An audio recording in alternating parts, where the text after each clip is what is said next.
Imagine walking into your boss's office and giving notice because your writing has become your primary revenue stream, or your podcast is successful enough that you can quit your day job, or maybe having your marketing on autopilot so you can spend your time on the art career you love rather than on marketing. Are you a creative person who's great at what you do, but marketing makes you freeze? You're not alone. I help passionate, purpose-driven creatives overcome fear, find their brand voice, and build a marketing strategy that works for them. Oh yeah, I also make it easy and painless. It's never too late to grow the business you've been dreaming about. Book an introductory call with me, Rob Southgate, at southgatesmallbusiness.com today. And let's take the pain out of marketing together.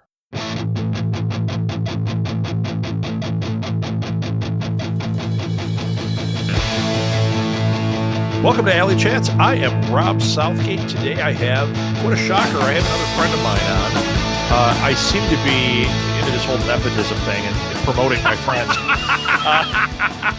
I've got Ansel Burch, who he's an all-around Renaissance. See my joke there? Guy. But it'll be funny later, everybody. Don't worry. Yes, it will be later. But we have a very specific thing I want to talk about today. But before we get into that, I want to introduce Ansel. Ansel, welcome to the show. Thank you so much for having me. It's great to be here. Oh, and he's got a microphone here. He's a podcaster, too. Oh, look at the, yes. Ooh, look at the fancy. It's a condenser microphone. Oh, very nice. Yes. Very nice. So, yeah, he does voiceover and he does podcasting and he's a gamer. And, okay, Ansel, why don't you tell people about yourself and then we're going to jump in and talk about why I invited you on. I mean, you already did all of it. No, that's it. Thanks, everybody. Have a great night. That's it. We did it. So I run a website called indecisionist.com for Indecisionist Productions. It's my company. And yeah, as you said, we produce podcasts. We produce gaming supplements and game modules. We produce a monthly online gaming convention that is absolutely free and all online, so you don't have to go anywhere or get any cooties. And when I'm not doing those things, I am also in a sea shanty band, and I perform at Renaissance fairs around the Midwest with that, and as a storytelling show. So I am all over the place doing weird stuff. I love that. I just heard all these people go, Renaissance, man. I get it. I didn't say the jokes were good, folks. Yeah. Only the ones that are paying attention. Right. So Ansel, I'm gonna also chum the water here. I'm gonna have Ansel back on this show, not immediately, but I'm gonna have him on just to talk about his podcasting and all that, because that is a Pandora's box of fun as well. But today I want to talk specifically about Pickup Con. Yes. So this is an online gaming convention you just had, I believe. Yep, just had number 56. Of these. So this is an ongoing thing, and I hope that I'm not catching you where you go, well, 56 was it. Yeah, no. So we are probably going to be going for a good long time. TTRPG Pickup Con started during the pandemic, as with many things. And, to be honest with you, there are hundreds of conventions that started just like it. Little micro cons that started because, somebody had the bandwidth to put together a spreadsheet and help people organize. And it's an amazing little movement that's come up. What I think makes TTRPG Pickup Con different is that we are incredibly welcoming, incredibly supportive, very open, and especially LGBTQ friendly and BIPOC friendly. So we've got a great community, a very diverse community. And the other thing is that it is still small enough that a lot of the people who are active really, really know each other. They've played many, many games together at this point. And that means that there's so much extra bandwidth whenever there are new people. And we usually get, 50% new people every con. There's a lot of familiarity to bring them into and welcome them into. So it's a very open and welcoming community. And I think that's special. I don't know that. Well, I guess I don't know how unique it is. I haven't played in all the other cons, but I do think it is good. It is very good. The vibes are good. Okay, I'm going to concur. It's good. Oh, great. So we have actually played only a couple of times just because of timing. Anybody that knows the life of my family, we're busy. So being able to commit to it and say, yes, we can do this has been very tough. So we've only done it a couple of times. Believe it or not, Ansel, it's almost every time I see it come up, we go, can it work? Crap. Okay. So we will be back. But One day. I absolutely loved it. I loved it. When we did this, one of the things that I loved so much was you have people that are DMs, GMs, whatever term you're using at this point. And that's fine. But like when we played with an actual game creator. They were playing their game, their module, and they were like, you could tell the passion was around it. And like when I'm notorious for breaking games, I'm the one that, hey, you're supposed to climb up that tower. And I'm like, but wait, there's a moat. Let's go search it out. And when you play with the creator of the game, it expands their world. They usually are like, wow, you broke it. I love it. Or they hate me. I'm okay with that too. You've seen me perform live. A boo is as good as a clap as far as I'm concerned. As long as they're paying attention. That's right. So that was the thing I really, truly loved and when you say it's very diverse, it's welcoming. You know what? We're playing a game. That's it. Yeah. This is for everybody. And if you have a problem with that, it's not the right place. This is so welcoming. It's just great. Yeah. I think we did a good job early on of setting the tone for the way that the website looks, the way that the language is on the website. People can tell, what kind of people we are, what kind of people we're bringing in, just from looking at the website. And I think that really, it does. It shows through. It makes a big difference. Yeah. And obviously we are here recording just the week following that con that's on the screen. If you're listening to this reasonably close to when we are recording, the next convention will be happening on the 25th through the 27th of July, but it's usually the last full week of the month, or full weekend, I should say. Yeah, actually, when you're going to be listening to this is about a week before that. So, oh, great! Well, get your seats. Yeah, hopefully I may we'll be have able to do it left. a little earlier than that, so that people can get in there. But I cannot encourage you enough to join in. Go to the website. I'll put it in the show notes. You should be on their website, which is indecisionist.com/TTRPG-pickup-con.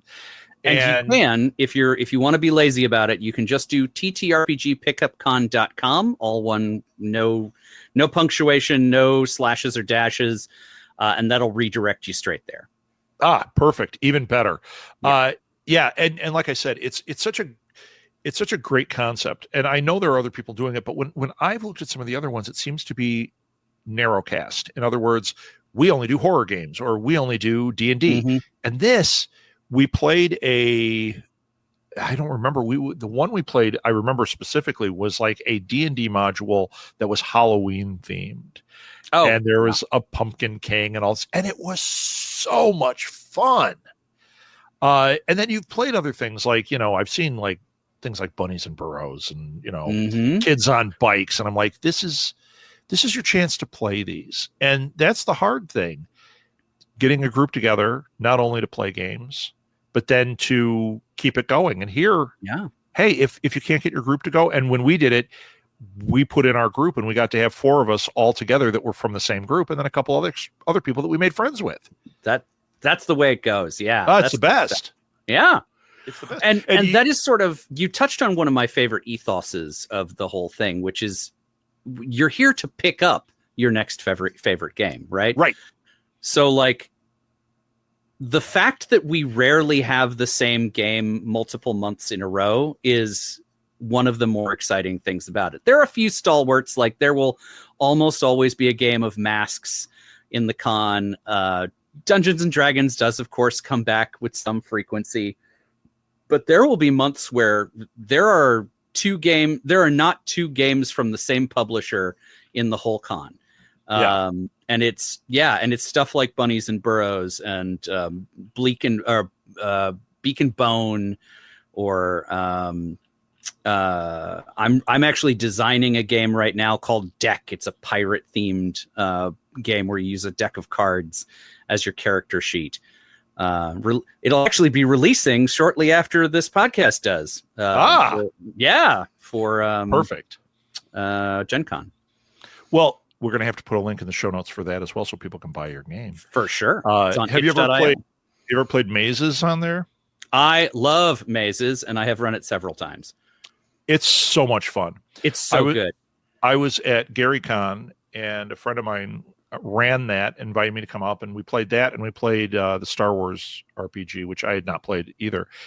And I had the absolute best time with those games. Mazes is fantastic. Mm-hmm. Fantastic. And if you like Mazes and you like Star Wars, there's a version of there's a Star Wars based game, legally distinct from, that is based on the same system that Mazes is built on.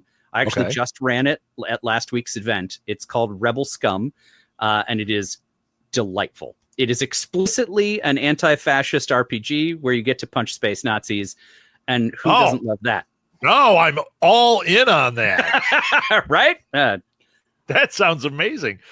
Yeah, and once again, it's a great chance. Like I talk to so many people because I have a show that I occasionally do called TTRPG Insider, where I interview creators of games, right? Anybody within that chain, if it's the artist, the writer, the whatever. I'll have to come back for that one too. Yeah, I will definitely invite you on for that one.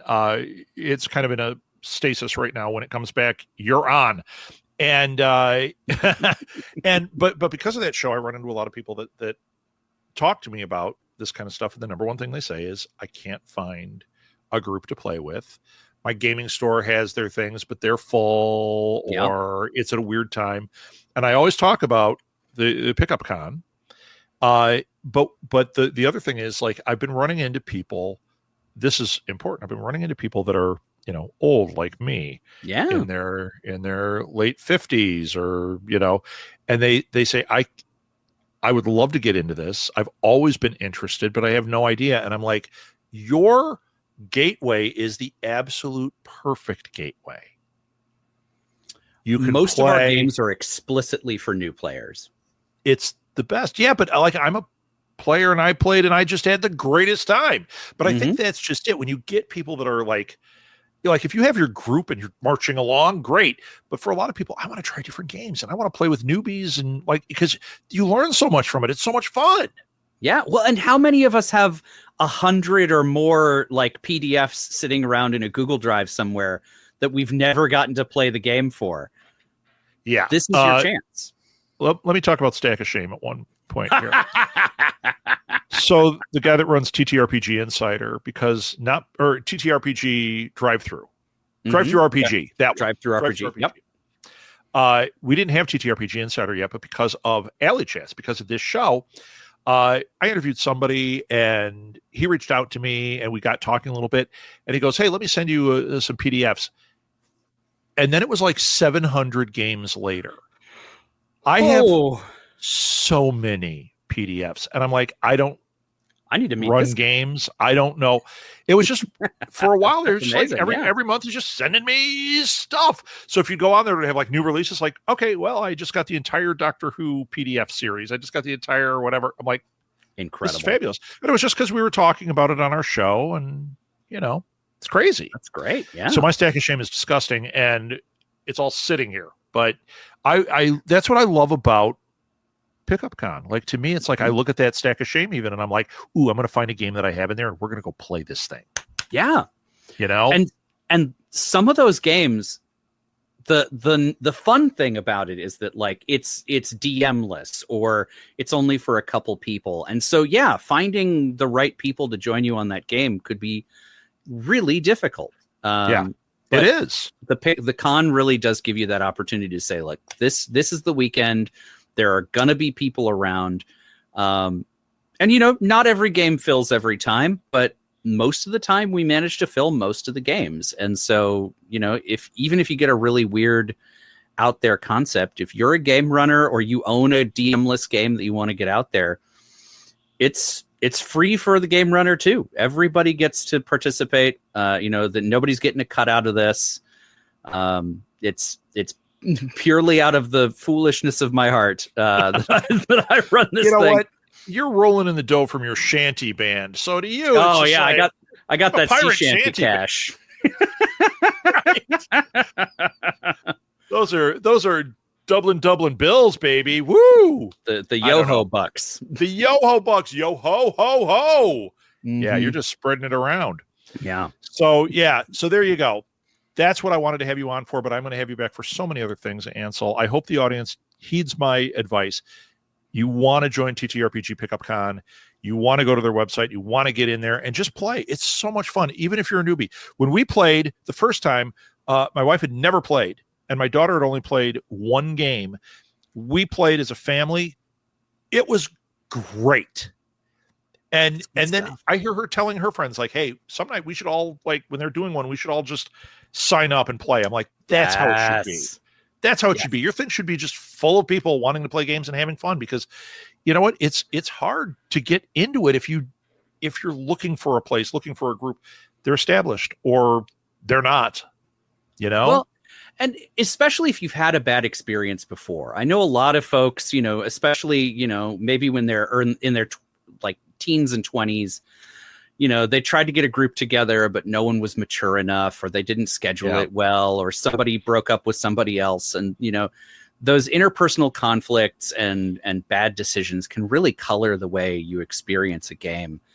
And absolutely. So, especially for the folks that you talk about who are in their 50s and 60s now, who are looking to get back into gaming, that game that you loved is still around, or the game you wanted to love. There might be a new version of it. It's probably better now. And if you really want even those crappy ones, man, even crappy ones. Yeah. Because I was thinking about my friend Elliot Serrano loves Indiana Jones. And I have the PDF for the Indiana Jones game, which is terrible. And I said, hey, we should play it sometime. And I said, we'll have to find somebody to run it on Pickup Con. On Pickup Con, there you go. And he was like, I'm in. Like, this is the one place we're going to play this terrible game. And how much fun will we have? Yeah. But yes, so thank you so much for having me on. It's been fabulous. Definitely come check us out. Join our Discord. We have somewhere on the order of 500 people in there, all of whom want to talk about games. So it's a great time. And Ansel, I invite you to TTRPG Insider when I have that back and running. You are the first person I'm calling, but we're going to have you back here to talk about podcasting and your shanty, your sea shanty gig, and just everything else.